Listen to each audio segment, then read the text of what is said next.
The Australian Federal Police have spun up a new division for social cohesion.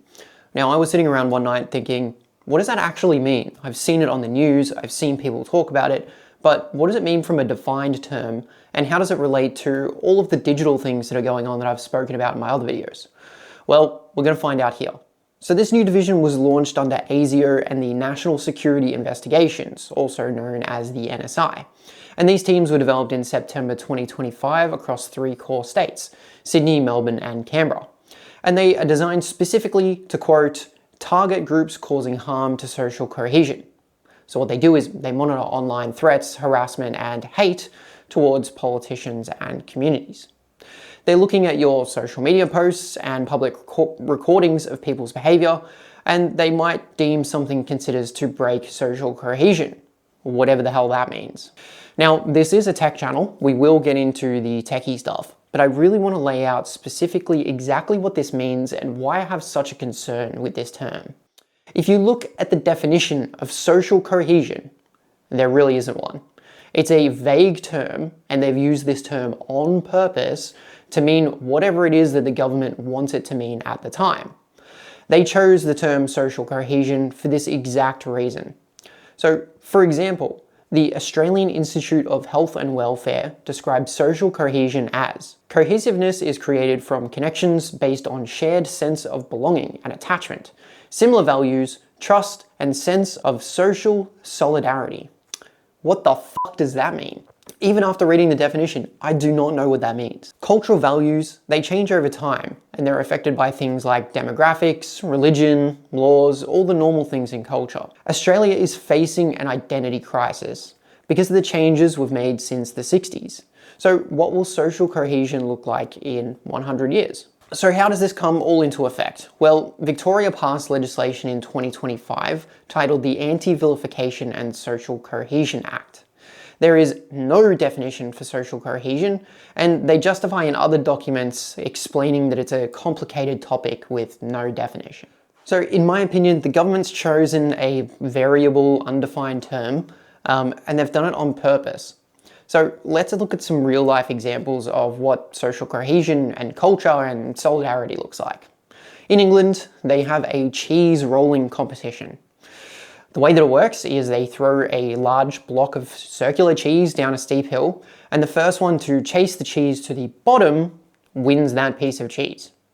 This is part of their local culture. So under these laws, it seems if you criticize this event by saying it's a Stone Age or dumb medieval competition, you might be causing disruption to social solidarity, as it's a core part of this specific town in England's social cohesion. Do you see the problem here? It would be ridiculous to punish someone for saying that a cheese rolling competition is unusual. While I think it's kind of weird, out of the ordinary, unique, it's a little bit interesting, why should I be punished for thinking otherwise? It's called opinion, right? In another example recently online, a Western man went to a cow manure throwing competition and filmed the entire event to post online. There was blowback from the community during this time, and the gentleman didn't almost post the content, showing on Twitter that he was being heavily criticized. This is a part of their local culture, but obviously it's pretty unusual from most parts of the world's perspective. Under these new laws, if they brought this event to Australia, would we be able to criticize it? Would we be breaking social cohesion to say that we think that that's a bit unusual, out of the ordinary, maybe gross? Moving on to a quote from our Home Affairs Minister, Tony Burke. He said, "Modern Australia and multicultural Australia are the same thing." Modern Australia and multicultural Australia are the same thing. So if we take a step back and use their undefined social cohesion term, Australian culture is multiculturalism, which leads me to believe that if someone said something online, or maybe even private, that was negative against multiculturalism or another race or another culture, regardless of whether it was actually in Australia and they were living out that culture in Australia, would we be under investigation in this new law?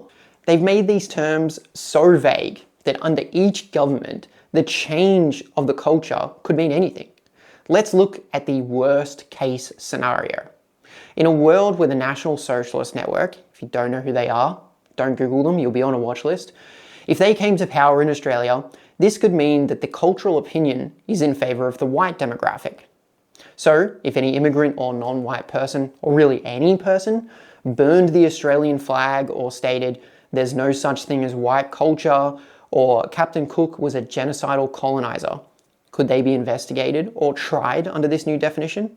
Because in this alternate reality, the definition of social cohesion's changed based on the cultural climate that currently exists. And if they get into power, they're the dominant culture. Again, I'll throw in an opinion here. I think that this law was put in place to protect establishment politicians against criticism of the government, and for protected groups, it's stopping the status quo from being challenged. And if you think about the example that I just gave, I think that depending on who's in power, we should be able to challenge them. I would also say, I don't think that we should be able to put a law in place based on a term that cannot be defined properly. If it doesn't have a legitimate definition, we shouldn't be able to build a law around it. Because as things change in the society, as you can see with the examples that I've just given, we can change the outcome. Social cohesion laws are just a way to police speech, thoughts, and society. It ties directly into a social cohesion credit score, or simply a social credit score. So let's wargame out a far-fetched scenario in a digital wonderland, but honestly, I wouldn't be surprised if we slowly slip down into this one. The year is 2030. Most web applications and websites require you to identify your age, which we're kind of already doing, and it could tie your government identification to your private social media accounts.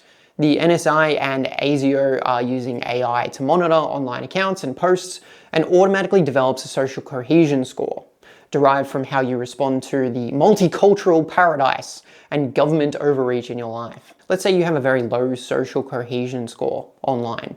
The ASIO or NSI might decide to flag your account, which means that they're going to make you age verify to log into your account again. We have the under 16 social media ban, so this is not a far-fetched idea. When you go to do the age verification process, you've been flagged against the age verifier to prohibit you from verifying your age, which essentially locks you out of your social media accounts. They've already rolled this out. In this short clip, you can see your age validation can be facilitated by this third-party platform using the ID tied to your bank account. From what I can tell, it has security controls in place. But what it also allows is, instead of the government taking on a giant American tech company, they can fight with an Australian company to stop the age verification, which is a new step when you log in, allowing you to authenticate to your social media apps. This means that you are prompted to log in and verify your age. You are no longer granted access. So we'll just rewind. The government has put a social cohesion score in place by monitoring your online behavior, which we kind of know that they're already doing. And a way to stop you from getting access to your social media accounts would be by simply stopping you from being able to age verify, which they are bringing into place as well. These are all real things. These are happening right now. I know I said that this was some far-fetched idea, but we're looking at it from the perspective that the government wants to do the wrong thing or wants to control people. And when I reverse engineer all of these things and I see the laws that they're putting in place, there's a law here and a law there and a law here, they all seem unrelated right now. But eventually they're going to be able to use all of these and tie them together to stop you from being able to do things. And once you're silenced, it's very, very hard to break out. You don't know the people who are banned off Twitter. You don't know the people who got their accounts deactivated on YouTube unless you really, really try hard and go look for them. You just end up being depersoned and you're no longer online. I believe that this is a slow burn process. When the ban went live for social media under 16 in 2025, most people didn't really feel an impact. But I think that they did that on purpose. They don't want you to think that you're going to be impacted. But we're being lulled into a false sense of security, and the ban is going to cause problems, but it's going to be over time. I hope that was all very clear to you guys and that you learned something about what social cohesion means, even though we can't define it. But I appreciate you watching the video. If you could please subscribe, like, make a comment, share this to your friends. It really does help me quite a lot. Thank you.